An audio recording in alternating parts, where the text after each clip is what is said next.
سبيل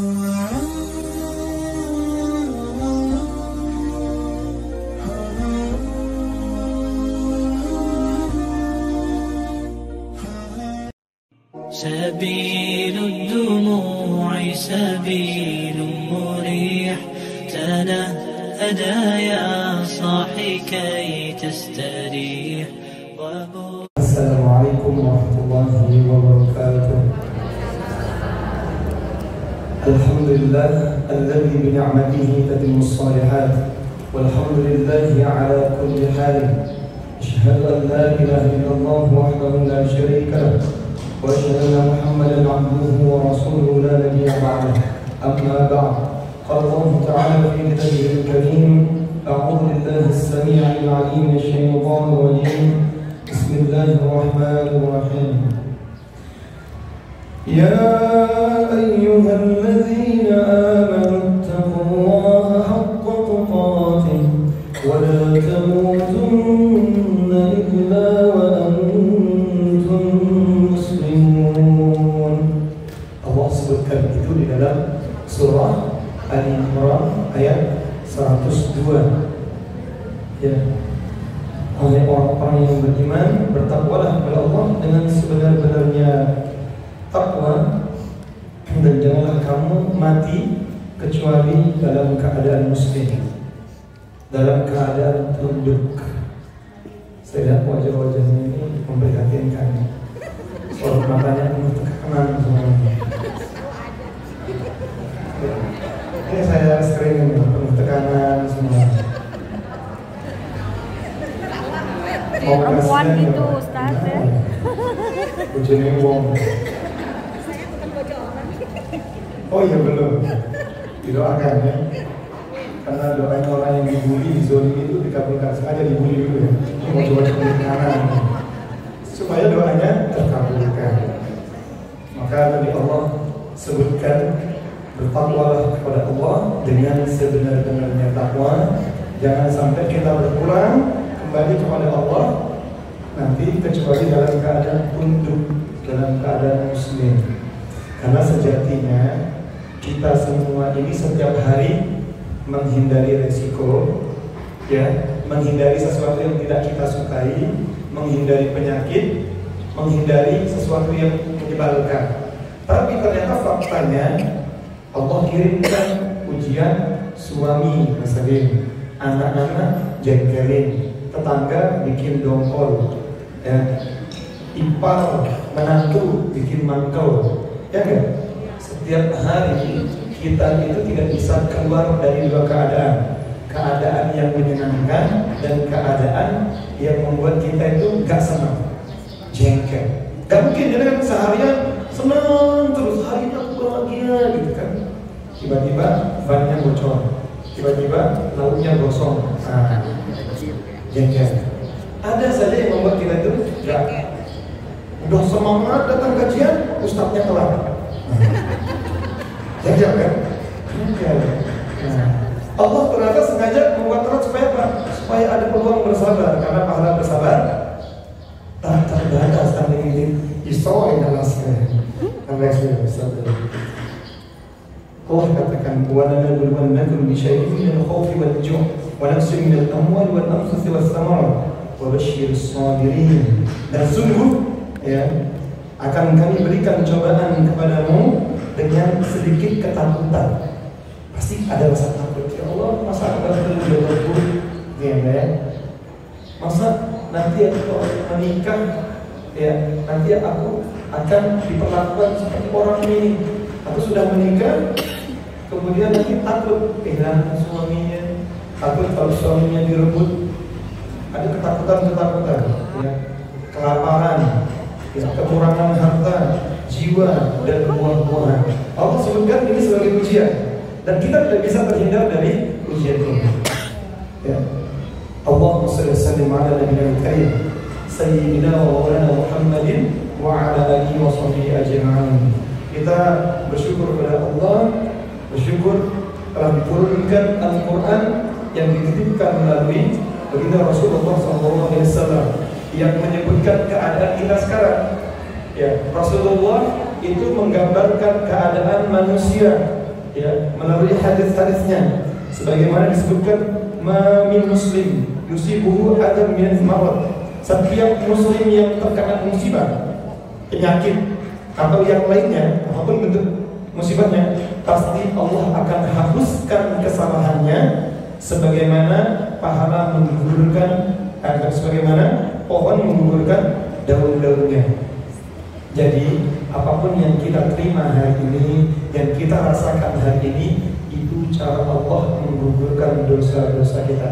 Ketika Allah berikan pertolongan, jangan langsung berpikiran aku punya musibah, punya masalah, kemudian Allah berikan pertolongan, caranya gimana?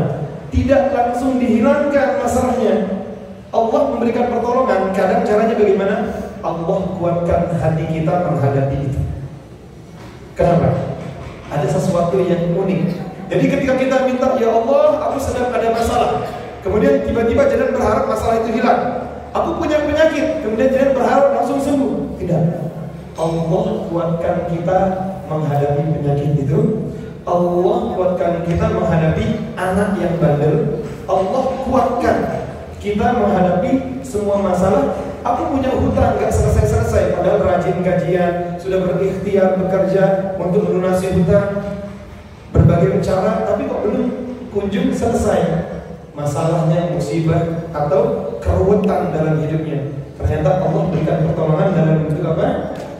Kita dikuatkan menghadapi masalah itu. Jadi cara Allah ya memberikan pertolongan itu tidak langsung menghilangkan atau memberikan hajat kita. Allah gak langsung ya berikan fasilitas yang jangan minta. Ya, misalnya mbaknya minta, ya Allah pengen suami, gak langsung dikasih. Kenapa? Allah kuatkan dia jomblo dulu. Karena apa? Dalam kejombloannya itu Allah ingin lihat dia berjihad. Kan sabar, ya. Ya Allah, udah pernah nikah, pengen lagi punya suami, misalnya gitu. Kenapa Allah belum berikan begitu? Ternyata dalam kesabarannya itu ada 3 hal yang diperoleh. Yang pertama, Allah gugurkan dosa-dosanya. Ya, Allah gugurkan dosa-dosanya karena koleksi dosanya terlalu banyak. Allah tahu yang kita butuhkan sekarang adalah dihapuskan dulu dosa-dosanya. Karena nanti kalau udah punya suami, jangan sampai dia nambah-nambahin malah. Gampang ngomel ke suaminya, gampang ngambek ke mertuanya, iri sama iparnya. Itu sesuatu yang bisa kita hindari. Ya, nesu-nesuan itu sama mertuanya tidak bisa dihindari yang seperti itu. Ya. Maka Allah tahan dulu musibah itu, jangan diselesaikan dulu. Allah tahan penyakitnya apa? Itu Allah sedang gugurkan dosa, itu yang pertama. Yang kedua apa? Allah angkat derajatnya. Dan yang ketiga, Allah berikan pahala yang tak terbatas. Bayangkan tuh, enak banget kan? Makanya saya bilang tadi, ketika saya hadir datang barusan juga habis sholat sunnah, ngelirik sedikit di screening, wah matanya penuh tekanan sebenarnya. Ya Allah, gitu kan. Alhamdulillahnya datang ke majelis ilmu. Minimal ketika kita datang di situ Allah sedang menyambut kita, Allah sedang merangkul kita. Ada kerinduan dalam majelis ilmu, itu menandakan Allah sedang mengantar. Ya kalau jangan nggak ada rasa keinginan, kerinduan untuk datang ke majelis ilmu, maka ini menandakan bahwasanya pertolongan Allah belum disempurnakan. Maka hari ini kita masuk di bulan apa yang sama? Bulan apa sekarang? Rabiul Tsani atau Rabiul Akhir. Sekitar 6 bulan lagi kita akan datang ke Ramadan. Para sahabat dulu punya kebiasaan, ya, mempersiapkan bulan Ramadan kapan? 6 bulan sebelumnya. Setengah tahun sebelumnya sudah mempersiapkan Ramadan. Oleh karenanya, sesuai dengan tema kita, jangan sampai kita sia-siakan, karena pasti akan menyesal. Walaupun kita nanti dipertemukan, mohon kita tidak ada jaminan akan bertemu dengan bulan Ramadan, tapi kita persiapkan saja dulu. Karena persiapan kita menyambut bulan Ramadan, kita akan mendapatkan pahala Ramadannya sebelum kita datang di bulan Ramadan itu, ketika kita sudah meniatkan. Karena segala niat baik Allah sudah catat. Orang ini mempersiapkan bulan Ramadannya, Maka pahala bulan Ramadan itu didapatkan dengan ibadah-ibadah yang dilakukan sebelum Ramadan. Itu uniknya, itu kebaikan Allah untuk orang-orang yang membuat proposal. Dan ini bentuk pertolongan Allah. Maka yang kita butuhkan sekarang untuk sampai bulan Ramadan adalah pertolongan Allah. Nah, ada syaratnya tuh supaya pertolongan Allah itu sempurna. Ya, kalau kita butuh pertolongan Allah, ada minimal 4 ya hal atau step yang harus kita jalani supaya bisa mendatangkan atau menyempurnakan pertolongan Allah. Setiap masalah hidup itu butuh pertolongan Allah, pasti. Ya, nggak ada permasalahan yang tidak membutuhkan pertolongan Allah. Sejatinya dengan minum saja kita butuh pertolongan Allah. Jadi Bismillah, butuh pertolongan Allah. Satu gelas ini ketika kita baca Bismillah bisa mendatangkan kebaikan sampai 7 hari, sampai 1 bulan, sampai 6 bulan. Ketika kita niatkan Bismillah minum air ini supaya dikuatkan ibadahnya atau keberkahannya sampai bulan Ramadan, itu nanti berbeda dengan orang yang hanya sekedar minum atau mungkin dia minumnya 1 liter. Manfaatnya berbeda. Sama-sama 1 gelasnya, sama-sama membaca Bismillahnya, tapi kalau kita tidak tahu hakikat Bismillah, maka bentuk pertolongan Allah itu berbeda. Bedanya di mana?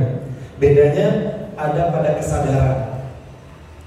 Ketika yang pertama syarat pertolongan Allah itu sempurna adalah kita luruskan niat. Ada orang minum hanya menghilangkan haus. Ada orang yang minum supaya nanti ibadahnya maksimal. Sama-sama minumnya, air putihnya sama-sama 1 gelas. Tapi yang satu itu berpikirnya lebih jauh, tentu pahalanya jauh. Bayangkan, yang didapatkan apa? Bukan hanya dirinya saja. Panitia yang menyediakan air putih ini, kalau saya bisa Bismillah, supaya ini sebagai jembatan nanti saya bertemu dengan bulan Ramadan, maka yang menyediakan pun dapat pahala. Seandainya ini dibeli dari hasil urunan, dari hasil infaknya jenengan, maka nanti selama saya melakukan ibadah, jenengan lagi layah-layah di rumah, lagi tidur, tidak dapat pahala. Kurang anak gimana coba kita? Sing capek siapa yang dapat pahala siapa? Maka dikatakan sedekah yang terbaik adalah sedekah memberikan air putih, air minum. Apalagi kepada orang-orang yang bisa kita ingatkan, minum dengan niatan ini sebagai jembatan. Insyaallah, itu yang pertama, niat harus lurus karena Allah untuk melayani Allah. Jadi niatnya ini dalam rangka melayani Allah. Jangan duduk di sini semuanya atas pertolongan Allah. Atas pertolongan Allah. Bisa duduk seperti ini.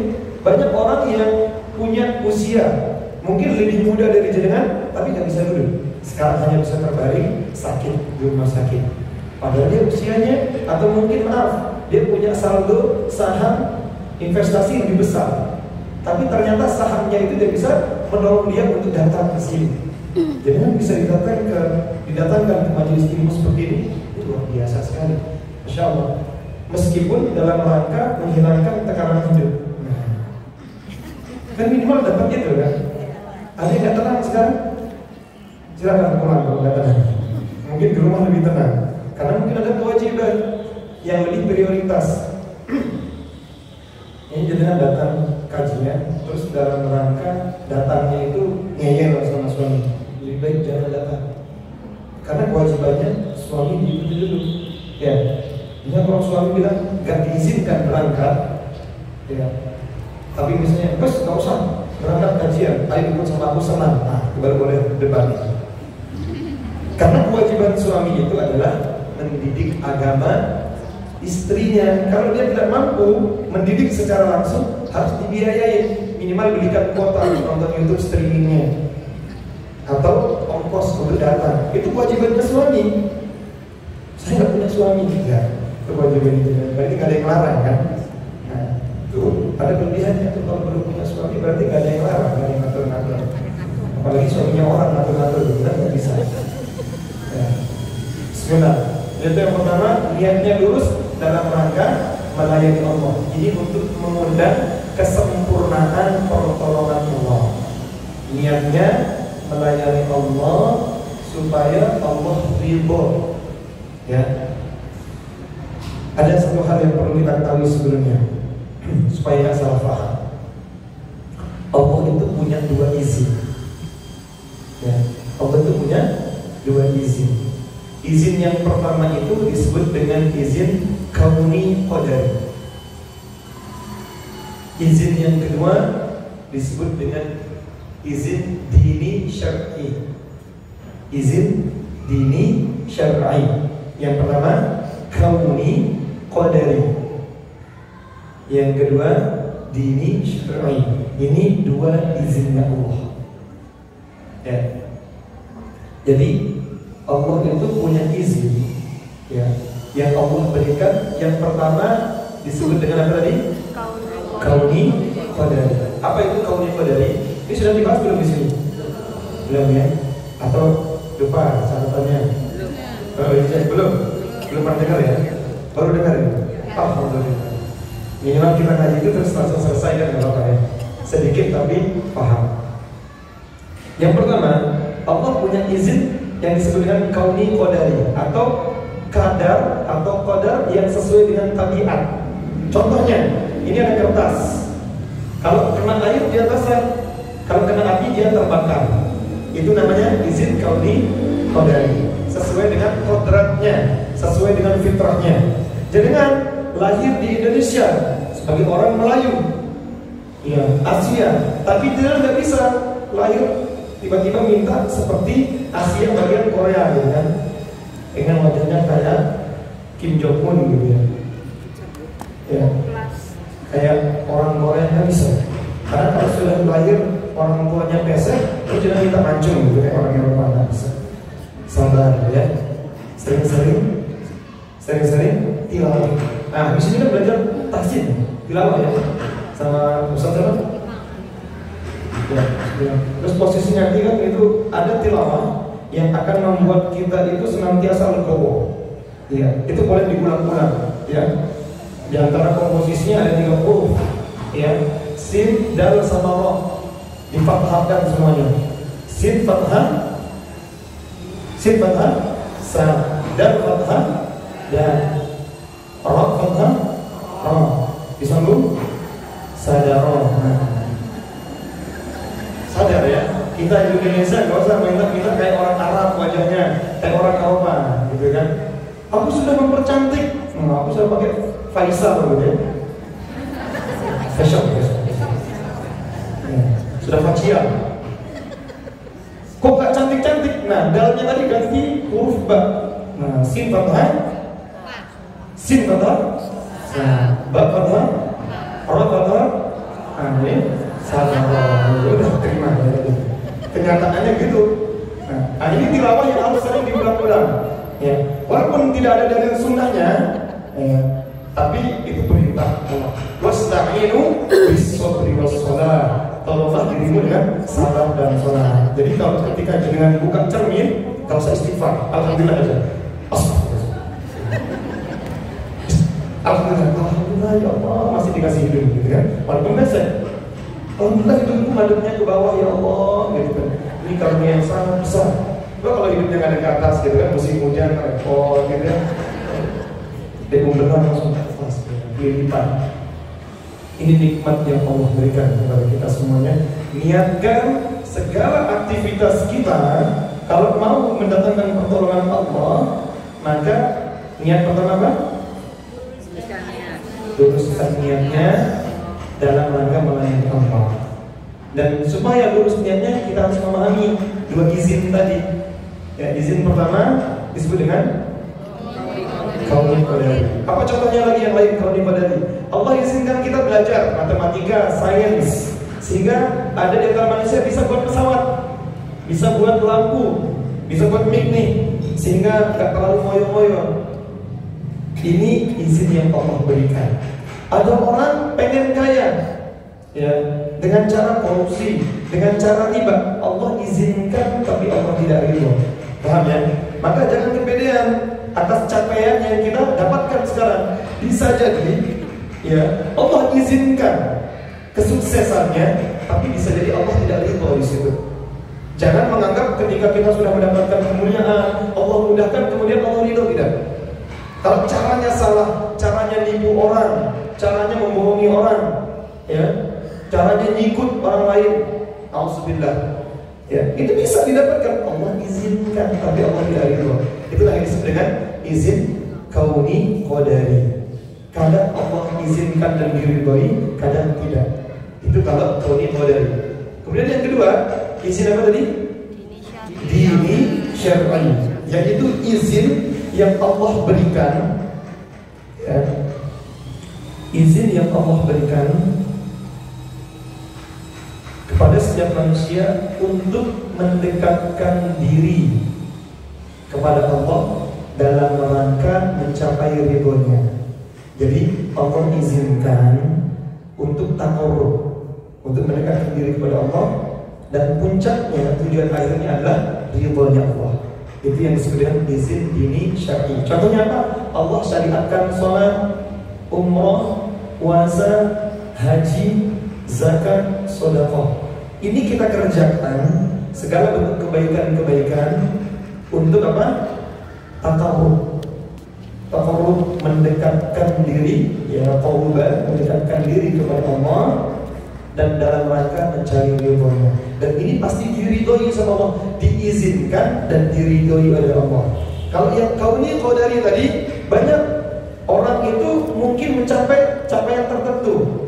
Dia senang dengan hubungannya dengan pacarnya, misalnya gitu. Ada anak muda pacaran, senang, dia bisa nyaman, ya, dia bisa senang, dia bisa nyaman. Allah izinkan, tapi Allah tidak ridho. Segala sesuatu yang tidak diridhoi oleh Allah pasti berujung menyakitkan. Amin. Segala sesuatu yang tidak diridhoi oleh Allah pasti berujung menyakitkan. Dengan dulu misalnya pacaran, ya, yang nggak pernah pacaran waktu muda nggak pernah. Dulu semua pacaran semua, ya. Alhamdulillah. Kan saya nanya waktu yang sepuh-sepuh yang dulu pernah muda, masih muda sekarang, wajahnya remaja 70-an, remaja tahun 80-an, dulu pacaran. Allah ridhoi atau tidak? Enggak kan? Nah, kalau tidak diridhoi apa tadi? Sama dengan apa? Berujung menyakitkan. Dulu aku putus sama dia, sekarang dia punya jadi juragan travel umroh. Kenapa aku nggak sama dia? Kenapa tak tinggal? Terus kaya sekarang. Menyakitkan. Kalau dia nikah sama orang lain. Ketika dia pacaran dulu, kemudian dia menikah, nyesel juga. Ternyata orang jengkok yang ganteng, cakep, berwibawa. Ternyata sudah nikah, orangnya kompol, ngorokan, dikit-dikit aku dikentutin, sendawa, di depan mukanya gitu kan. Ya Allah, kok gini-gini amat gitu. Kalau gini dulu aku nggak akan sama dia. Itu biasanya manusia seperti itu menyesal. Maka ulama menjelaskan, tidak akan ada kita ketemu sama manusia yang cocok, nggak mungkin. Jangan mau cari di mana yang cocok sama kita itu nggak akan ada. Itu dipaksakan aja cocok-cocokan itu. Oh enggak, saya cocok kok sama suami saya. Kan belum tentu suami jenengan cocok sama jenengan. Bisa jadi selama ini dia sabar kan begitu. Cuman nggak ngomong aja kan jenengan. Atau suami bilang aku udah cocok kok sama istriku, tapi suka istrinya nggak mau kan kata terpaksa. Istrinya ternyata ya udahlah demi anak-anak aja kita bertahan kan gitu. Tahu perbuatanmu kayak gini ya dari dulu tak tinggal. Coba harus bisa mandiri. Karena wanita kalau udah punya duit gak butuh lanangan. Terus gak butuh cowok aja. Karena dia masih butuh kenapa? Karena masih butuh gajian kan gitu. Nah realistisnya begitu. Kalau dia normal, kalau gak normal ya gak butuh. Ya. Yang kedua, ya diizin Allah tadi sudah tahu ya, sudah paham ya. Nanti kita contohkan apa jadi bentuk contoh Allah. Yang kedua, kita berdoa. Doa itu adalah proposal kita ke Allah. Ini cara kita memberikan proposal atau cara kita untuk mengundang kesempurnaan pertolongan Allah. Ya. Jadi kalau kita mau pertolongan Allah itu benar-benar datang, niatnya lurus. Ini sudah doa tapi belum niat, belum meluruskan niat, salah juga. Pertolongannya tidak akan sempurna. Ya. Aku datang kajian, gitu kan. Pertolongan Allah nggak akan sempurna nanti kalau datang kajiannya hanya untuk mau nagih hutang. Waktunya arisan nggak bayar gimana? Kan? Udah 2 kali belum bayar. Nah, gitu. Atau untuk datang nggak sekedar bayar. Niatnya harus diluruskan karena Allah. Karena orang yang datang dalam majelis ilmu ada jaminan dia masuk ke dalam surga, yaitu dalam taman-taman surga. Kalau di dunia dia sudah biasa main, ya healingnya ke taman surga, nanti dia nggak asing. Dia tahu tuh arah ke surganya itu kemana. Ya. Masuk di jalan sirat itu nanti, siratnya itu dia dimudahkan sama Allah, karena dia sebagai penuntut ilmu. Karena Allah angkat derajat kita. Yarfa'illahu alladhina amanu minkum walladhina utul ilma darajat. Allah mengangkat derajat orang-orang yang beriman dan berilmu di antara kalian. Maka datangnya jenengan ke sini sekarang, Allah sedang mengangkat derajat jenengan. Tahu angkat derajat itu apa? Dimuliakan. Orang yang dimuliakan tidak mungkin ditelantarkan. Ada pengamen datang ke rumah jenengan, dimuliakan nggak pengamennya? Enggak. Kalau dimuliakan nggak mungkin dikasih 2.000. Ya. Dia dibayar buat apa? Supaya pergi kan? Pengamen gitu. Harusnya kan dia katanya mau menghibur, harusnya dibayar sampai selesai dong. Ini dibayar pergi langsung. Nah, ini ternyata dia sadar diri, ya. Dia datang untuk diusir, gitu kan? Itu memalahkan secara halus. Gitu. Nah, kalau orang yang dimuliakan, ya tidak mungkin ditelantarkan oleh Allah. Bahwa suamiku menelantarkan aku, anak-anakku udah besar mandiri, udah nggak memuliakan orang tuanya lagi. Aku ditelantarkan. Ya, mertuaku juga begitu, ya, iparku, aku ditelantarkan. Semua kebaikanku ternyata diabaikan. Kenapa? Semua terjadi karena manusia tidak bisa diharapkan dari segi manapun. Sehebat apapun kita berbuat baik sama manusia, Allah buatkan dari itu yang namanya izin apa? Yang pertama, kaunnya qadari. Fitrahnya manusia itu adalah suka apa? Lupa terhadap orang yang berjasa. Maka Rasulullah SAW ya pernah bersabda, la yashkurullah man la yashkurun nas. Tidak dianggap bersyukur kepada Allah orang-orang yang lupa berterima kasih atau tidak berterima kasih kepada manusia. Ada orang sudah berjasa, ngerawat anaknya dari kecil, anaknya dicekokin, gitu kan. Itu anak itu lupa. Nanti dia akan sadar setelah dia punya anak, karena tahu rasanya nyekokin anaknya sendiri. Oh, orang tuaku ternyata lelahnya begini dulu. Ya, jadi ketika muda itu belum tahu rasanya jadi orang tua seperti apa. Tapi ketika dia ngerasakan nyusui anak selama 2 tahun, ya kan, sampai nggak bisa tidur, itu tahu tuh rasanya. Ternyata perjuangan orang tua itu seperti ini, tidurnya tidak pernah nyenyak. Tapi kalau itu karena cinta, kita nggak akan minta pamrih. Jangan nggak mungkin sekarang minta, nah beliin aku dotmu. Oh nggak bisa tidur, didotin, dotnya dipegangin, nggak minta. Karena jangan ikhlas. Nah tapi kalau jangan tidak ikhlas, jangan nanti akan mengatakan, aku ini ibumu yang melahirkan 9 bulan, anaknya kita aku minta. Kan nggak jalan, kan begitu. Anak kan gampang kan ngomong, aku lagi minta kok jadi anaknya ibu. Ya sudah, maka jangan melahirkan, merawat anak dulu semuanya dalam rangka melayani Allah, bukan melayani anak itu. Begitupun suami, ya. Maka doanya kita, proposalnya kita ke Allah sekarang, ya, doa itu menjadi bagian dari step kedua. Setelah niatnya lurus, baru berdoa. Ini harus berurutan ya.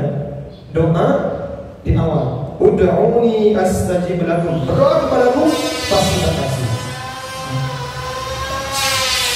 Ya. Insyaallah Allah akan turunkan ujian kesabaran itu luar biasa. Lagi-lagi enak-enak, kalau kupingnya besar, ternyata ada yang beli motor lagi gitu. Sabar, Masya Allah. Ini nikmati dulu. Kayaknya lo kan dengar suaranya, mau menikmati apalagi udah sepuh kan, telinga gue sakit gitu kan, udah susah dengerin gitu kan, konsentrasi sudah lemah gitu kan, diperdengarkan kayak gitu, motor lagi gitu kan. Sabar, gak apa-apa, ya kan? Ini bagian dari cara Allah, namun sudah selesai kita gitu kan. Jadi kalau kuping kan ngeluh kuping kan, terus benar mau.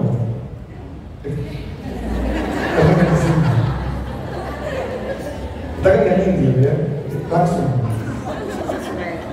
Enggak, maksudnya kan butuh konsentrasi. Jadi gak apa-apa kan sesuai waktunya. Siapa suruh ngaji sekarang? Kenapa gak tadi malam aja? Pas menit itu, jam 3. Insya Allah ini bagian dari cara Allah mendatangkan kesabaran. Berarti pahala kita lebih besar dibandingkan senganing di hotel gak ada gangguan. Ya, insya Allah sekarang memberikan karpet baru semua. Nikmati yang ada. Manusia itu kecenderungannya mengeluh dan melihat gangguan. Nikmat yang begitu banyak dia lupakan. Kecenderungan manusia begitu. Apalagi ujiannya ibu-ibu bukan pada sabar, tapi syukur. Kalau ibu-ibu jangan ditanyakan masalah kesabarannya. Suami itu pasti uji kesabaran, pasti. Ya. Jangan ditanyakan atau jangankan ajarkan perempuan tentang kesabaran. Ya. Dia dilahirkan sudah, belum lahirnya dia harus sabar. Itu perempuan begitu. Ya. Tapi ujiannya perempuan ada pada rasa syukur ini. Ya. Jadi ketika suaminya berbuat kesalahan, itu nanti kamu gak pernah ya memperhatikan aku, kamu gak pernah ya benar-benar sayang sama aku. Suaminya banting pulang gitu kan, bukan pulangnya saja dibanting, ya saat dagingnya, saat rambutnya, semuanya dibanting, saat jenengan dibanting juga kan gitu. Itu bilangnya gak sayang, itulah setan. Nah ini menandakan bahwasanya iblis itu tidak pensiun. Bagaimana caranya supaya doa kita ini nanti, yang tadi sebagai syarat kedua, doa kita ini benar-benar dikabulkan sama Allah. Doa itu dan niatnya lulus itu dilihat dari niatan dan dengan cara apa dia mengawalinya. Maka dikatakan cara mengawali yang baik itu dengan Bismillah. Ada kisah yang unik ya, tentang seorang raja yang bernama Zunuas. Dan pernah dengar Zunuas? Pernah? Angkat tangan, pernah dengar Zunuas? Raja Zunuas. Oh sudah tadi Ustaz ya? Bukan, saya tahu ceritanya nggak? Raja Zunuas. Ini saya sediakan door prize. Bukan ini, ada lagi nih. So, ada voucher umroh. Tapi untuk voucher umroh ini katanya amanahnya untuk yang nggak pernah berbohong selama dia hidup. Oh, itu tidak bohong. Bohongin diri sendiri ini lah ya. Udah seneng gitu kan. Baik, saya sediakan. Ada yang pernah tahu kisah Zunuas? Zunuas, dia adalah seorang raja yang hidup setelah Nabi Isa. Ya, apa saya kisahkan didongeng. Nanti kalau jangan ngantuk tidur nggak apa-apa. Karena apa? Obat ngantuk itu cuma tidur, bukan kopi. Ya. Nggak apa, mulia kok. Jangan tidur di majelis tani nggak apa ya. Saya tahu, apalagi penuh tekanan ya. Gampang tidur ngantuk gitu. Jadi Raja Zunuas ini adalah raja yang zalim. Kalau keinginannya nggak dikabulkan, itu langsung dibunuh orang itu. Berarti kan? Nah, itu karena dia kurang bersabar, karena dia bukan ibu-ibu, namanya juga raja kan. Nah kalau ibu-ibu kan gitu, nggak diturutin sama suaminya biasa, ya kan? Sudah biasa dizolimi, sudah biasa ditelantarkan gitu kan. Lihat kan ke wajah-wajahnya gitu kan. Ya, gak apa-apa. Ya, syukuri aja sebenarnya, syukurin ya, syukurin. Kalau syukuri saja kayaknya kurang masuk. Nah kalau dibilang tambahkan N itu kayaknya masuk. Syukurin. Ya. Nah kalau disyukurin itu Allah akan memberikan pertolongannya. Raja Zunuas ini hidup di zaman setelah Nabi Isa. Dia raja yang sangat zalim. Suatu saat dia punya Perdana Menteri yang sangat disayang. Sangat disayang, saking pinternya, tapi Perdana Menteri ini punya cacat. Dia buta matanya. Kemudian dia juga punya asisten berupa seekor penyihir, seorang orang penyihir, tapi sudah sepuh, sudah tua, sepuh lah, kayak nggak ada yang sepuh itu ya. Ada di atas 100, itu sama sepuh.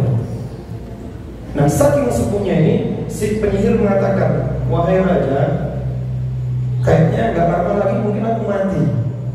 Nanti kamu nggak punya penyihir lagi, maka cari kader. Cari kader untuk apa? Kayak kader PKK aja, cari kader gitu ya. Ya, cari kader yang muda, tapi syaratnya anak itu harus jujur, anak yang bersih. Untuk jadi orang jahat saja kita harus jujur, ya. Jujur kalau dia jahat, karena pembohong itu nggak suka dibohongi, ya. Semua pengkhianat nggak mau dihianati kan gitu. Akhirnya dibuatlah sayembara dan Perdana Menteri diminta kebijakannya untuk mencari ini kira-kira di mana.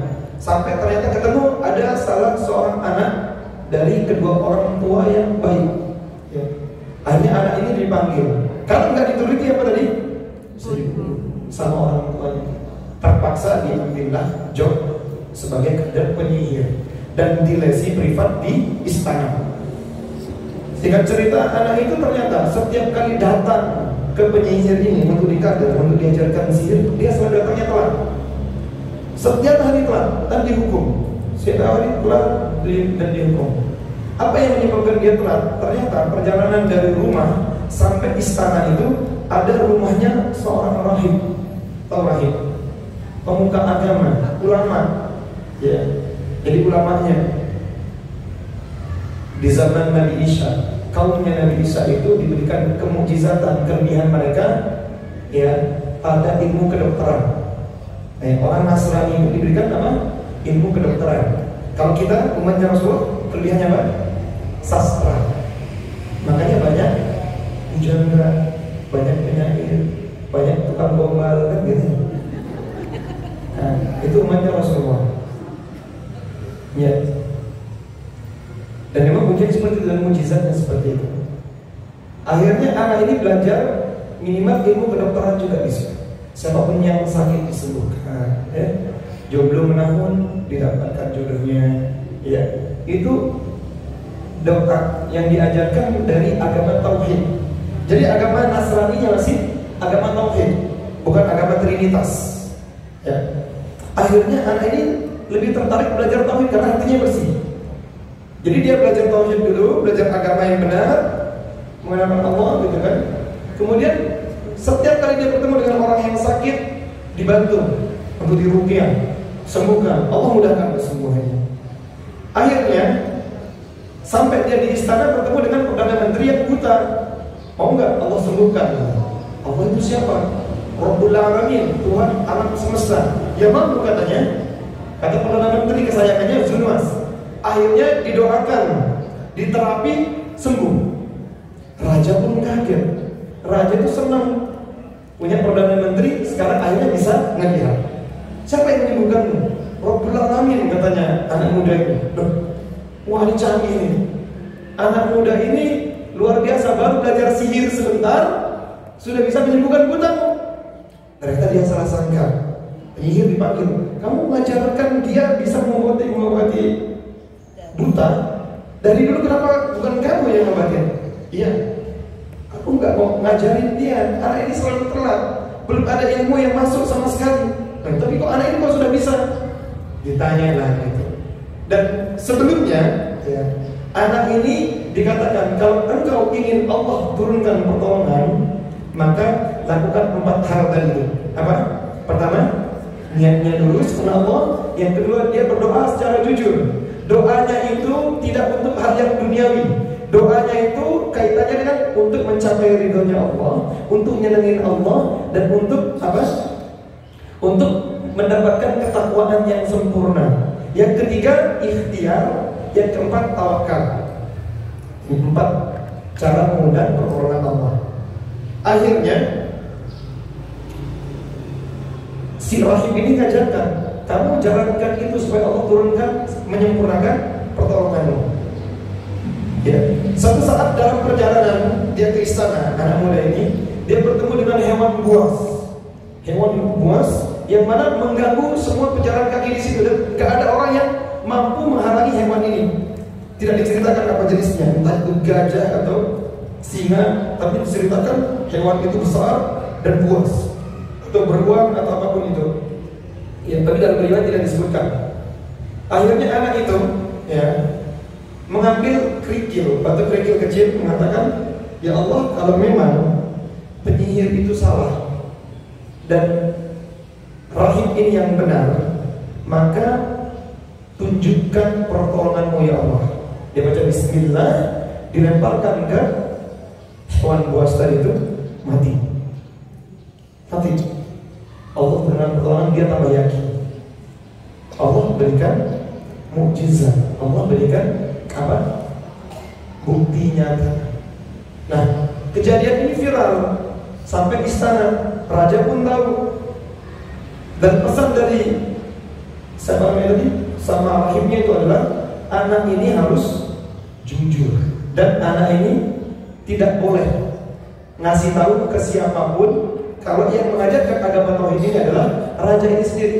Karena kalau dia rahib itu, kalau seandainya dia kasih tahu, raja ini akan membunuhnya.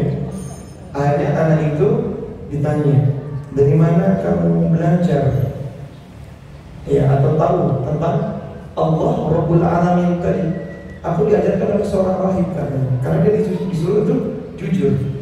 Ya, ada amanah lain, jangan ngomong. Tapi di situ anak itu ingin tetap jadi orang yang jujur. Dia jujur. Akhirnya rahib ini ditangkap dan dibunuh. Jadi gurunya ini dibunuh. Ya. Singkat cerita, raja ini gak terima juga dengan anak ini. Ya. Karena dia mengaku, Zunuas ini mengaku Tuhan juga. Tidak ada Tuhan selain aku, kata Zunuas. Dia minta untuk disunat. Kemudian dibalikkan sama anak itu, kalau memang engkau adalah Tuhan alam semesta, kenapa kok bukan kamu yang menyembuhkan butanya Perdana Menteri kesayanganmu ini? Akhirnya dia merasa dipermalukan. Dia panggil semua pasukan, bunuh anak ini, bawa dia ke atas bukit, ke atas gunung yang tertinggi, lemparkan dia sampai mati. Diikat, lemparkan dia. Akhirnya dilakukan itu. Qadarullah, di atas bukit, di atas gunung itu terjadi gempa. Apa yang terjadi? Semua pasukan itu jatuh dan meninggal. Akhirnya anak itu terbebas dan pulang ke istana. Pulang ke istana gitu kan, menghadap ke Zunuas. Zunuas kaget. Pasukanku kemana? Kok kamu masih hidup? Pada waktu tadi terjadi gempa dan mereka jatuh semua ke dalam jurang dan mereka mati semua tanpa terkecuali. Oh, ini sihirmu dahsyat, gitu kan? Dia tetap mengatakan itu sihir. Akhirnya nggak bisa akal, kamu harus dibuang ke tengah laut. Nah, kalau tengah laut kan aman nih, bawa kapal, udah tenggelamkan, diikat tenggelamkan. Sudah, akhirnya anak muda ini dibawa oleh banyak pasukan, bukan satu dua, tapi banyak pasukan. Di tengah laut badai langsung datang badai, kemudian yang menenggelamkan semua kapal kecuali anak itu. Dan anak itu terbebas, datang lagi ke raja. Zunuas tambah kaget. Ini anak sakti banget gitu. Gimana caranya membunuhnya? Kemudian anak muda itu mengatakan, kalau kamu mau membunuhku, ada caranya.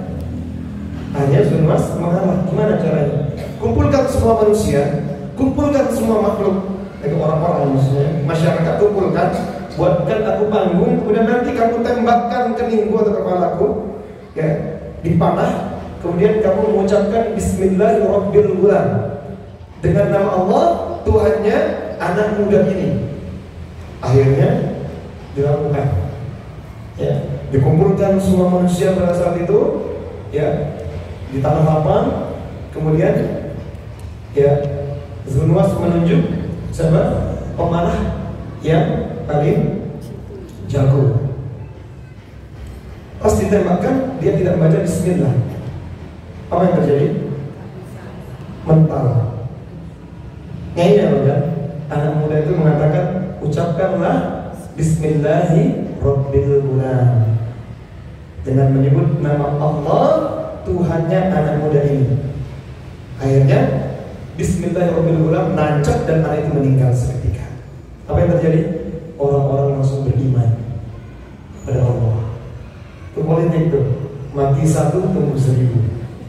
Akhirnya Zunas marah. Zunas marah, kemudian meminta semua pasukannya membuat parit. Kemudian dimasukkan kayu bakar, dan semua orang yang beriman ditanya satu persatu, kamu beriman kepada Tuhannya anak muda ini? Iya, dimasukkan ke parit itu. Nah, parit itu disebut dengan Ukhdud.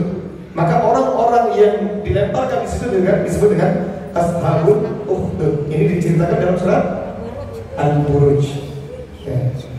Sudah pernah baca surat Al-Buruj? Sudah pernah? Sudah pernah tahu kisah ini sekarang? Nah, baru tahu. Nah, alhamdulillah. Nanti baca juz 6 di situ dikisahkan tentang Al-Buruj. Ya, Ashabul Buruj. Ya. Jadi di situ pelajaran yang bisa diambil adalah ketika kita berdoa diawali dengan Bismillah. Ya, kemudian yang ketiga tadi ikhtiar. Ya, kalau misalnya niatnya sudah benar lurus pada Allah, kemudian sudah berdoa, tapi kalau tidak ada ikhtiar, maka tidak akan sempurna pertolongan Allah. Ya Allah, pengen jualan ya Allah, kan? Atau ikhtiarnya tidak disempurnakan. Aku pengen jualan donat, kemudian dia beli bahan kue yang kualitasnya paling murah, ya, kualitasnya paling murah, tapi dia jualnya mahal. Apa yang terjadi? Gak laku. Ya. Kemudian ikhtiarnya sudah sempurna, semuanya sudah sempurna, ternyata tawakalnya kurang juga. Karena Allah sudah sebutkan wa may yattaqillah wa may yatawakkal 'ala Allah fa huwa hasbuh. Barang siapa yang bertawakal, serahkan semua urusannya sama Allah, Allah yang akan cukupkan. Baik. Dan Allah akan berikan pertolongan dari arah yang tidak disangka-sangka.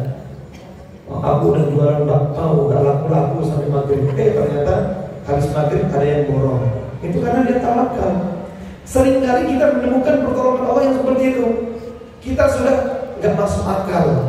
Udahlah, ternyata aku sudah mengeluarkan modal besar, ternyata bagaimana ini? Anakku ini harus sekolah, misalnya gitu kan. Dan pertolongan Allah itu aku butuhkan dari hasil jualan ini. Ternyata Allah berikan pertolongan dari jalan yang lain. Allah berikan beasiswa, ya kan? Allah memudahkan dia mendapatkan pertolongan dengan cara yang lain di luar ikhtiarnya dia. Ketika dia sudah menyempurnakan tawakal, maka ketika kita ingin bulan Ramadan nanti benar-benar bisa kita maksimalkan, hari ini kita harus luruskan niat kita dulu. Ya. Kemudian yang kedua apa? Berdoa kepada Allah. Ya, Allahumma balighna Ramadan, Allahumma balighna Ramadan. Ya Allah, sampaikan aku di bulan Ramadan. Berdoa dari sekarang. Ya. Meskipun nanti ajalnya minggu depan, bulan depan, yang penting kita sudah meminta yang terbaik. Kita sudah ikhtiarkan, kita tetap sehat. Apalagi nanti kalau sudah 6 bulan gitu, udah Ramadan bersama. Apalagi yang tahun ini sudah ada jadwal haji. Yang berangkat haji tahun ini siapa kan? Berangkat gak mau sombong, mau bangga. Gak apa-apa, sebagai motivasi. Ada orang, sahabat saya kemarin, ya, di bulan Zulhijjahnya baru ditawarkan, ayo berangkat, Ustaz mau nggak? Insya Allah. Dia berdoa katanya. Itu rasanya salah satunya 6 bulan sebelumnya berdoa terus. Allah mudahkan. Tapi jangan ketika kita sudah berdoa terus nanti sholat tahajud, kemudian kok nggak dikabulkan, kok nggak dimudahkan. Memang belum waktunya. Karena ujian haji dan umrah itu berat memang. Umrah dan haji. Orang kadang-kadang mikir, kalau haji kayaknya lebih khusyuk lah, nggak mungkin aneh-aneh. Tidak. Allah katakan wala rafasa wala fusuq wala jidal. Itu untuk orang yang berpuasa, umrah dan haji. Karena ujiannya rafas, fusuq dan jidal ini terhenti. Ini sudah pernah kita bahaskan di pertemuan sebelumnya dulu. Rafasa, berkata-kata yang jorok, bermanja-manjaan. Hati-hati ibu-ibu semuanya. Gampang tersulut dan gampang mudah untuk bermanja-manjaan. sama suami orang. Kapan? Ketika jenengan ke Melijo, tukang sayur, sama suaminya nyolot minta uang. Pak, duit pak, ada brojo. Nyolot sama suaminya. Pas ketemu sama bapak-bapak sayur, ayo apa gitu ya. Bonus daun salam pak, gitu dimanja-manjain gitu kan. Awas sebenarnya ibu-ibu ya hati-hati. Banyak manajer itu yang terkena fitnah, pulang-pulang mereka nggak tahu ini kok aku nggak untung. Dia nggak sadar terhipnotis sama manjanya mama. Ngasih bonusnya perlu banyak, gitu kan. Orang yang beli tempe bonusnya daging. Hati-hati, kasihan dia juga punya anak istri ya. Jangan tega-tega amat sama bapak-bapak manajer. Ini bapak manajer gitu kan. Nggak mungkin kan dia punya istri yang facialnya rutin gitu kan. Kadang-kadang sih facialnya rutin gitu kan dia sudah terkesima gitu. Gak ada uang kecil bu, gak apa-apa bu, ambil aja, bawa aja dulu bu gitu. Besok bapak ya udah gak apa-apa. Rugi gitu, kasihan. Jangan bermanja-manja. Ada suami yang dititipkan oleh Allah untuk bermanja-manja. Itu suaminya orang mencuri kan kasihan. Ini fakta di lapangan banyak. Saya pernah dicurhatin sama bapak-bapak mencuri. Saya nggak sadar ternyata Ustaz. Terhipnotis sama mama itu.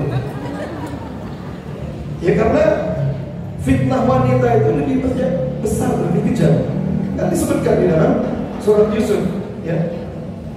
Inna dzalika nisa sesungguhnya ujian wanita itu lebih besar. Inna kaidu syayatin dhaifah. Sesungguhnya godaan setan itu lemah. Nah godaannya jenengan ini lebih ngeri daripada setan. Ini lebih dahsyat. Ya kan disebutkan oleh Rasulullah, fattaqun dunya wattaqun nisa. Takutlah kepada dunia dan takutlah kepada wanita. Orang kalau kesurupan jin di ruqyah, jinnya amblas. Ini kalau udah digodain sama wanita, udah. Laki-laki ketika mendengarkan perempuan bermanja-manjaan, itu akalnya itu hilang 70%. Mendadak bobrok. Serius. Dia kalau sudah udah, dia lupa diri sudah. Aku siapa? Tatapannya kosong, aku di mana? Hati-hati ibu ya. Karena disebutkan dalam hadis, fitnah pertama di Bani Israil itu adalah wanita. Ujiannya Bani Israil, Bani Israil termasuk ini sekarang bangsa Israel, ya kan?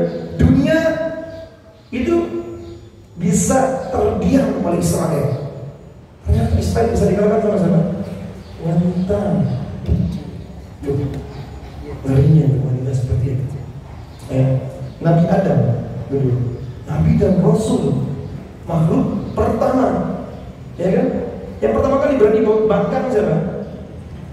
Hawa. Yang ngajak bohong awalnya siapa? Hawa. Maka ada fitrah wanita itu dari tulang rusuk yang bengkok. Sebesar apapun, sedalam apapun agamanya, dia akan bermanja sama suaminya. Walaupun dia ustazah, tapi kalau sama suaminya sudah jadi baik lagi. Ya. Jadi kan orang udah 10, 60, 70 tahun, pengennya dimanjain kan sama suaminya. Ya, itu normal dan itu berpahala. Manja sama suami sendiri, jangan sama suami orang. Ya, itu menijo itu tadi suaminya orang. Itu kadang-kadang nggak merasa berdosa. Banyak ya umahan itu dia ngaji rutin, ketemu sama bapak-bapak, godul basol, tundukan pandangan gitu kan. Tapi sama menijo itu nggak ada batasan. Kadang pukul-pukulan, bapak bisa ajar. Itu merinding semua tuh bapak-bapak. Nah iya, itu kepikiran. Nah, itu normal laki-laki kayak gitu. Hati-hati, jangan gampang itu suami orang. Kadang-kadang nggak sadar. Dia tuh bisa menjaga sama suaminya, sama ikhwan, sahabat-sahabat suaminya. Nah ini orang lain yang nggak dikenal karena dia jualan atau di pasar gitu kan. Ya, mungkin menurut dia biasa saja. Tapi sebenarnya, ya, karena laki-laki itu normalnya, ya, ketika melihat perempuan atau didatangkan godaan wanita itu, pikirannya itu 1 meter ke atas, 1 meter ke bawah. Itu normal. Kecuali dia bencong. Ya, Allah SWT. Jadi dia sambut Ramadan dengan apa? Memaksimalkan. Jangan kita sia-siakan kesempatan ini. Maksimalkan tadi itu apa? Apa? Luruskan niatnya. Yang kedua, berdoa. Yang ketiga, ikhtiar. Yang keempat, ikhtiarnya apa? Menyambut Ramadan. Ramadan hanya didatangkan oleh orang yang hatinya senantiasa rindu kepada Allah. Apa ciri-ciri orang yang senantiasa rindu kepada Allah? Dia pengen berkomunikasi terus. Ya, kalau kangen sama suaminya, pengennya WA-an terus sama suaminya kan? Gitu. Kalau orang ada rasa cinta, akan tumbuh rasa rindu. Pengennya berdekatan terus, nggak pengen pisah. Ya, pengennya selalu dekat, berkomunikasi. Maka jelas dalam rumah tangga itu, kalau komunikasinya sudah berkurang, berarti rumah tangganya bermasalah. Kalau mengukur rumah tangga itu bermasalah atau tidak, lihat aja komunikasinya antara suami dan istri. Tapi kalau hal-hal sepele diomongin, diceritakan dengan penuh kegembiraan, padahal hal sepele, nggak apa-apa, selama itu tidak gibah. Ya. Maka itu bagian dari kesempurnaan kebahagiaan. Jadi kalau istri menang-menang, suami menang-menang, ini berarti rumah tangganya tidak sehat. Ya, 70% ya rumah tangga itu isinya ngomong, komunikasi. Nggak apa-apa jangan cerai, walaupun suaminya muda. Ngomongin terus, ya pancing terus, ceritain. Oh, tapi yang penting jangan gibah. Ya, ngomongin terus. Insya Allah itu akan mendatangkan, ya itu akan menguatkan ikhtiar kita. Rumah tangga itu yang paling dekat dengan kita sekarang apa? Keluarga kan? Maka keluarga ini dimaksimalkan kewajibannya supaya nanti Allah datangkan Ramadan ya dengan cara yang sempurna. Ramadannya bisa datang tapi bisa kita abaikan. Kenapa? Karena kita mengabaikan kewajiban yang utama yang dekat dengan kita itu. Itu yang kita sempurnakan dulu. Silakan. Ini kita sudah di berapa? 9.30. 6 menit lagi, ini saya punya 12.5. Baik, saya bagikan ini panduan ibadah puasa untuk orang yang sakit di bulan Ramadan. Yang sakit bulan Ramadan nanti siapa katakan? Yang sedang sakit sekarang, yang mungkin bulan Ramadan belum sembuh. Aku lagi sakit hati Ustaz, habis cerai sama suamiku. Ya kan belum sembuh 6 bulan kan? Ya kan? Ada yang udah cerai? Obatnya biar sembuh hatinya. Punya anak yang habis cerai sebulan 2 bulan ini, angkat tangan. Malu ya? Yang sedang sakit, punya sakit. Itu ibu, itu lagi ada yang punya diabetes. 1 dan 3, udah cukup ketiga. Nah ini nanti 2 ini silakan untuk yang bertanya. Silakan, yang mau bertanya. Tes. Angkat tangan, bu. Sama siapa lagi? Karena itu bu. Nah, udah dikasih. Ya. Assalamualaikum warahmatullahi wabarakatuh.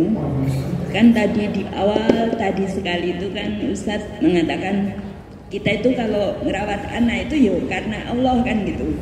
Tapi kan kadang-kadang anak kalau agak tidak mengenakkan kita itu kowe iki lho tak gede tak lahir kita anu. Nah itu artinya kan tidak melihat Allah tapi aku lho sing lahir aku lho sing gede kayak gitu. Nah itu apakah kita termasuk ibu yang gimana gitu atau bagaimana ya? Ya, ya. Maksudnya kan lalu nggak tulus ikhlas merawat anak gitu. Ya, terima kasih.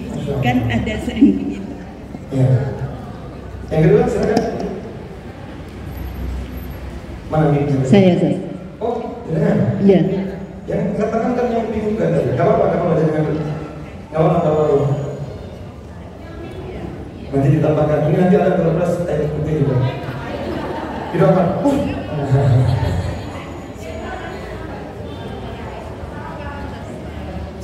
Sweet. Penting batu kertas. Pokoknya jangan gak apa-apa. Ibunya malu-maluin, malu-malu. Mau tanya tentang ru'yah Ustaz. Oh iya. Itu saya pernah baca bahwa barang siapa minta diru'yah maka dia tidak akan masuk surga. Itu bagaimana Ustaz? Terima kasih. Keputus itu. Oh keputus ya. Maka mohon penjelasannya kan kita kan jadi was-was itu. Terima kasih. Ibu legowo ya yang di belakang itu ya. Hanya di sini aja tanya sama saya. Di sini kan ada lasin. Baik. Yang pertama tadi pertanyaannya beliau, aku harus ngeluh begini nih, karena aku yang melahirkan. Allah sudah patenkan, sudah distempel. Innal insana khuliqa halu'a. Aku ciptakan manusia dalam keadaan suka mengeluh. Sudah disebut sama Allah, berarti itu normal tidak? Manusia mengeluh. Wajar. Nah, kalau kita sudah terlanjur mengeluh, butuhnya apa? Istighfar. Ya sudah, tinggal istighfar itu. Bukan gak ikhlas. Ikhlas gak ikhlas itu ya, itu urusan. Jadi ikhlas itu sebenarnya nggak perlu diucapin, nggak perlu ini. Jadi ikhlas itu ya ada perbuatan yang dikatakan paling mudah. Karena nggak melalui modal. Untuk ikhlas itu melalui modal kan? Enggak. Badan yang jangan pakai untuk merojol itu, Allah yang kasih, kan begitu. Uang yang kita pakai untuk sedekah ngasih orang, Allah yang kasih. Bukan dari kita lahir dalam keadaan telanjang. Ngomong saja nggak bisa, makan saja nggak bisa. Jadi kalau ketika jangan bertanya tadi itu karena Allah maksudnya begini. Niatkan ya Allah, dulu aku pernah mengeluh. Ampunilah ya Allah atas kelemahanku ini. Allah menciptakan kekuatan, ternyata Allah juga menciptakan kelemahan. Aku belum tahu dulu ya Allah. Mungkin aku dulu kurang bersabar. Karena manusia itu ketika diuji sama Allah lewat anak, lewat suami, dia akan bertemu dengan 4 keadaan. Pertama marah. Kalau dia marah, jelas ini tidak boleh. Seorang mukmin tidak boleh marah. Yang kedua, dia bersabar. Wasta'inu bis-sabri was-salah. Mau nggak mau ya pasrah. Iya. Yang ketiga, dia ridho. Apa bedanya sabar dengan ridho? Kalau sabar itu dia tahu ini berat, tapi karena Allah perintahkan sabar ya udah. Kayak gitu kan. Mau nggak sabar, sudah terjadi kan begitu. Ya sudah sabar aja. Nah kalau ridho, ada ujian, nggak ada ujian sama aja. Maka waktu jenengan dulu diapelin sama pacarnya, ya hujan badai tak lewati gitu kan. Datang dia, karena ada rasa cinta. Ridho itu namanya. Ya, ada ujian, gak ada ujian, tetap ridho. Tapi kalau gerimis gak datang, kan hujan sama badai aja yang dilewatin. Kalau gerimis enggak, malas. Kalau gerimis itu kan pengennya liburan. Nah, itu Bu ya. Nah yang ketiga, yang keempat, dia bersyukur. Itu 4 hal ini pasti terjadi. Kalau nggak marah, dia sabar, ridho dan bersyukur. Puncaknya itu rasa syukur. Maka kita harus syukuri. Suami, anak muji kita, disyukuri. Alhamdulillah ala kulli hal. Segala puji bagi Allah atas setiap keadaan. Ternyata suamiku tidak sesuai dengan harapanku. Anakku ternyata tidak berterima kasih. Dia tidak tahu diri misalnya gitu kan. Anak ini kurang ajar, nggak bakti sama aku gitu kan. Bersyukur sama Allah. Ini cara Allah menghapus dosa-dosa kita. Nggak ada urusan. Kita jangan terkungkung, terikat sama penilaian manusia atau pikiran manusia. Karena kita itu tersiksa karena penilaian orang. Ya Allah, orang itu tahu. Ya kenapa emangnya dia nggak bantu kita beli token kan? Enggak ikut dapurannya gitu, nggak usah pikirin. Pikirkan orang yang mencintai kita, gitu ya. Tadi pertanyaan dengan terkait dengan kalau minta rupiah, itu hadisnya ya disebutkan di dalam hadisnya 70.000 min ummati, dari umatku yadkhulul jannah, akan masuk surga bi ghairi hisab. Ya, tanpa hisab. Dia akan masuk surga tanpa hisab. 70.000 golongan ini illa salas, kecuali 3. Berarti nanti dia tetap masuk surga tapi masih dihisab. Kan begitu? Nah, logikanya begitu. Illa salas. Siapa dia? Mayastarqun. Orang yang minta ruqyah atau orang yang meruqyah. Yang kedua, wamayyattaqun, yaitu orang yang menggunakan kai, sundutan besi panas. Ilmu kontemporer mengatakan kai itu termasuk operasi. Harusnya bisa tanpa operasi, dipaksakan operasi. Lahiran bisa normal, tanggal 17 Agustus aku harus berojol. Tanggal 28 Oktober ini aku pokoknya harus lahiran. Padahal HPR-nya bulan awal November, tapi 28 dipaksakan untuk lahir. Harus supaya bertepatan dengan sumpah pemuda. Aku masih muda, ayo. Mudeng aja kalau masih muda. Nah, memaksakan untuk operasi itu masuk ke dalam kain, kata. Dan yang ketiga, yang tatayyurun, yaitu orang yang tatayyur, percaya sial. Percaya kelenek, percaya sial, percaya weton. Oh, jangan nikah sama dia. Wetonmu itu bodoh. Sama-sama kliwon, keras kepala semua. Nah, mempercayai yang seperti itu, itu tidak termasuk 3 golongan. Nah, 3-3-nya ini masuk ke dalam kesyirikan. Nah, ruqyah yang dimaksud di situ adalah meminta ruqyah syirkiyah, bukan ruqyah syariah. Ini penjelasan ulama. Jadi maksudnya tidak akan masuk 70.000 golongan tanpa hisab umatku yang minta ruqyah yang syirik, subuh yang syirik. Tapi kalau yang syariah, Rasulullah perintahkan Aisyah, mintalah ruqyah dari ain. Itu Rasulullah memerintahkan. Rasulullah pernah beruqyah oleh Jibril. Rasulullah pernah meruqyah Hasan Husain. Gitu. Masa iya kalau dia nyuruh Aisyah supaya nanti tidak masuk ke dalam 70 golongan masuk surga tanpa hisab? Nauzubillah.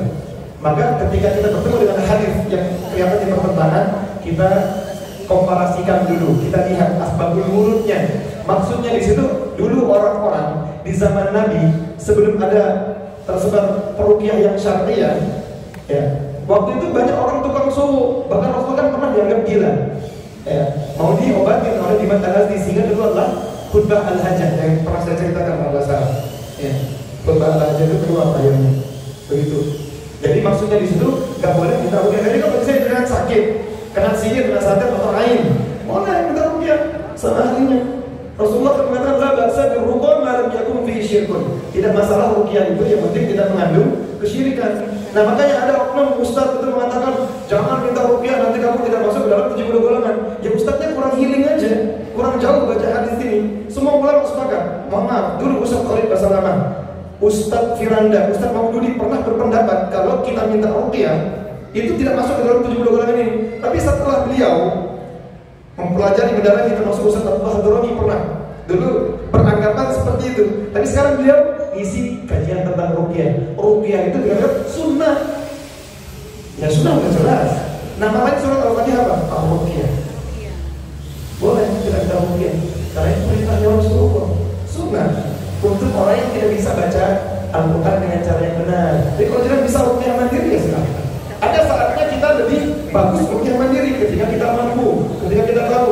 Atau misalnya saya kena gangguan, tadi malam saya ruqyah di Pakis. Dia ketua majelis taklim juga ini, mbaknya ini. Dia terkena sihir sama laki-laki yang dulu pernah suka sama dia. Kemudian dia menikah, laki-laki itu gak terima. Akhirnya saya ceritakan tentang orang yang saya ruqyah di Kromengan, yang jinnya itu mengaku. Jadi jinnya itu WA saya jam 1:30. Allah ya. Dia WA saya jam 1:30 malam. Dia bilang, Ustaz, tolong keluarkan saya, bantu saya keluar. Saya bersembunyi di tulang ekornya. Dia menggunakan badan orang yang dia hinggapi. Dan itu orangnya masih hidup sampai sekarang. Dan kalau nggak percaya, kapan-kapan kita jalan-jalan ke sana, ya. Kita ke Romengan situ. Beliau ada, saya bilang, yaudah insya Allah nanti jam 9 pagi saya bawa tim saya ke sana. Akhirnya ternyata karena ada sesuatu, saya bilang, saya telepon, mohon maaf saya nggak jadi jam 9. Kayaknya malam aja nanti sore, jam 4 saya dari Malang sama tim saya ke sana. Itu kaget tuh. Ada apa Ustaz katanya? Ustaz mau kesini ya? Coba cek WA-nya saya. Oh iya Ustaz, kapan mau ngobrol katanya? Karena 2 tahun saya meruqyah dia, ternyata jin itu belum keluar. Dan dia mengaku bahwa saya bersembunyi di tulang ekornya. Dan ternyata sampai sana, ketika kita ruqyah, benar tulang ekornya itu terasa panas. Dan setelah itu sampai detik ini, beliau itu nggak pernah merasakan sakit. Nah, kalau seandainya Islam tidak punya solusi, pernah suatu saat ada seorang ustaz yang mengatakan tadi, berpendapat tidak akan masuk surga nanti orang yang minta ruqyah. Akhirnya ketika jamaahnya yang dibawa umroh, ini ditolak. Dibawa umroh kesurupan, ke Turki dia kesurupan, sampai pulang ke Indonesia dia kesurupan. Ini ustadznya nggak memberikan solusi apa-apa. Ya, jangan minta ruqyah, sudahlah berdoa, perbentangan diri, pakai zikir pagi petang, cukup itu. Nggak cukup, kalau orang sudah terkena sihir nggak cukup, terus diruqyah memang. Karena prakteknya di zaman Rasulullah kan ruqyah. Apa yang terjadi? Ibu ini akhirnya cari dukun, saking nggak petahnya. Akhirnya dia disuruhkan dengan dukun. Siapa yang berdosa? Ya ustadznya, nggak menerangkan syariat. Terus solusi dari Islam apa dong? Orang yang terkena sihir dan ain. Kalau orang sudah terkena. Nah, mbaknya tadi itu saya ceritakan. Saya cuma ngomong ini sembunyi di tulang ekor, langsung mbaknya itu kesurupan, langsung mendelik, wajahnya berubah kayak wajah nenek-nenek langsung. Dia langsung kesurupan. Nah, hidupnya dia juga salah seorang yang berpendapat bahwa saya nggak boleh minta ruqyah awalnya gitu. Tapi setelah saya kasihkan pemahaman, menurut pendapat ulama ini bukan pendapat saya, ya. Jadi kita harus terangkan kepada masyarakat bahwasanya ada solusi dari Islam. Ruqyah yang syariah. Karena ruqyah ada 3, syariah, non syariah dan syirkiyah. Yang syariah ini dari Al-Quran, ya, bacaannya jelas dari Sunnah Rasulullah dan tidak berkhawatir. Ada yang seperti ruqyah syariah, tapi dia ruqyahnya berduaan.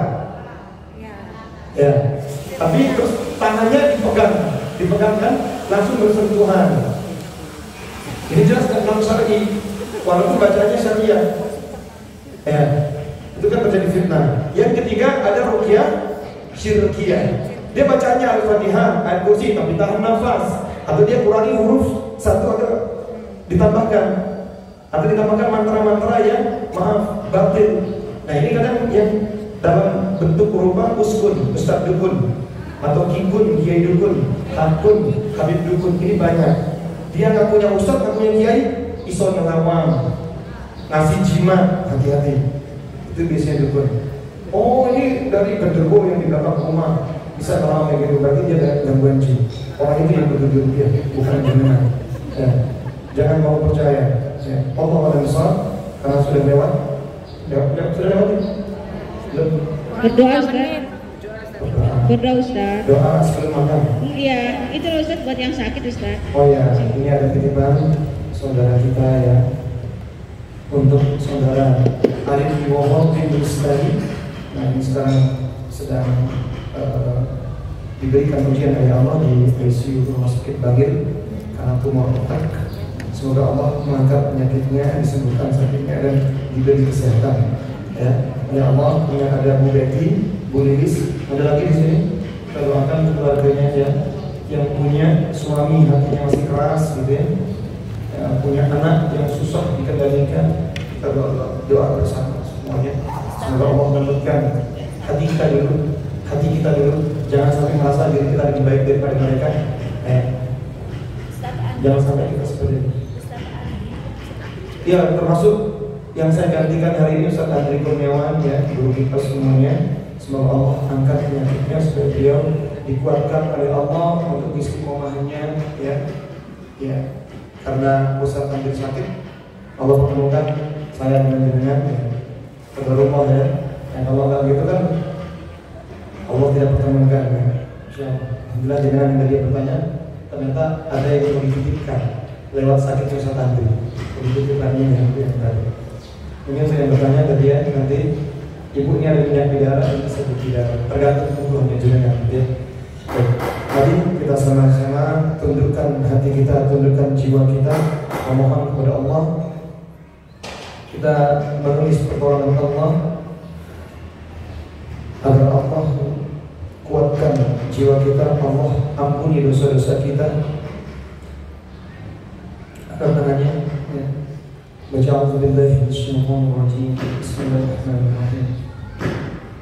Hamdal syakiri, hamdulillah, hamdan yuwafi ni'amahu wa yukafi mazidah. Ya Rabbana lakal hamdu kama yanbaghi li jalali wajhikal karim wa 'azimi sultanik. Allahumma shalli wa sallim ala nabiyyinal karim sayyidina wa maulana Muhammad wa ala alihi wa sahbihi ajma'in. Allahumma ighfir li wa liwalidayya, Allahumma ighfir li wa liwalidayya warhamhuma kama rabbayani saghira. Allahumma ighfir lil muslimina wal muslimat wal mu'minina wal mu'minat al ahya'i minhum wal amwat. Allahumma ighfir lana dhunubana wa li ikhwanina alladhina sabaquna bil iman wa la taj'al fi qulubina ghillan lil ladzina amanu rabbana innaka ra'ufur rahim.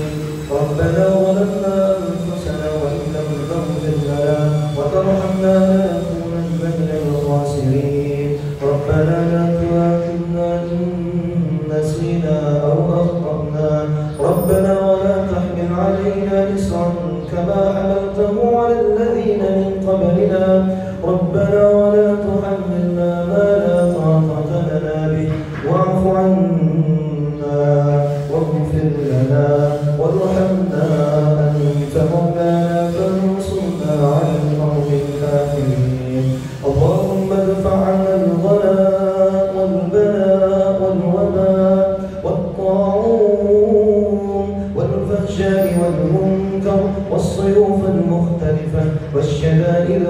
جميعا ما ظهر منها وما بطن من بلدنا هذا خاصة ومن بلدان المسلمين عامة إنك على كل شيء قدير.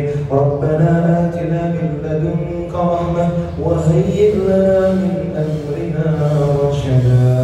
الله يشفي مرضانا الله يشفي مرضانا الله يشفي مرضانا اللهم رب الناس أذهب البأس اشف أنت الشافي لا شفاء إلا شفاءك شفاء لا يغادر سقما. اللهم أعز الإسلام والمسلمين وأذل الشرك والمشركين ودمر أعداءك أعداء الدين.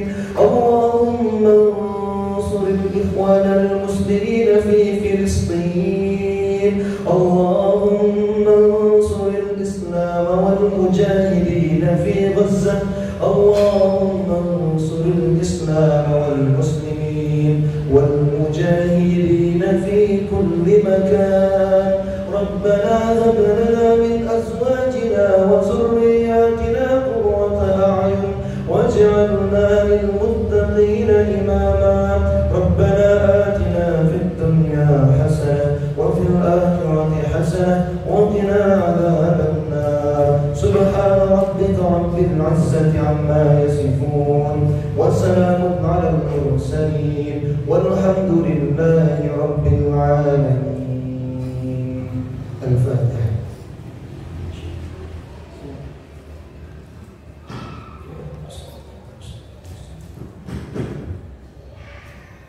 Kita tutup dengan doa kafaratul majelis. Subhanallah wa bihamdihi asyhadu an la ilaha illa anta astaghfiruka wa atubu ilaik. Dan di antara sunnah bermajelis, Rasulullah dulu mengakhirinya dengan membaca surat Al-Asr. A'udzu billahi bismillahirrahmanirrahim. Wal 'asri innal insana lafi khusr illa alladziina aamanu wa 'amilus solihati wa tawassaw bil haqqi wa tawassaw bis sabr. Alhamdulillah, insyaallah. Setelah berdoa wajahnya cerah semuanya. Ada pantulan mobil ternyata bercahaya di sini. Wassalamualaikum warahmatullahi wabarakatuh.